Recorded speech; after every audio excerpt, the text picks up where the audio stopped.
Welcome to Word Insights, where we delve into the meaning and usage of interesting words. Today, we're exploring the word guidance.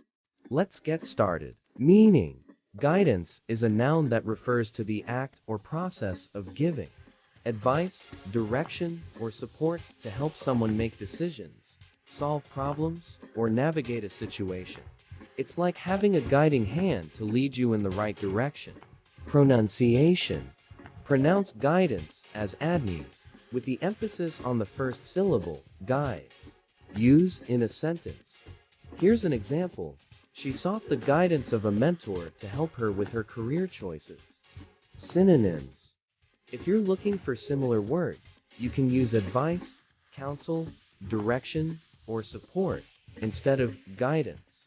Antonyms: on the other hand, antonyms of guidance could include misdirection, misguidance, or neglect. Conclusion: that concludes our exploration of the word guidance. It's all about helping and supporting someone in making informed decisions and navigating life's challenges.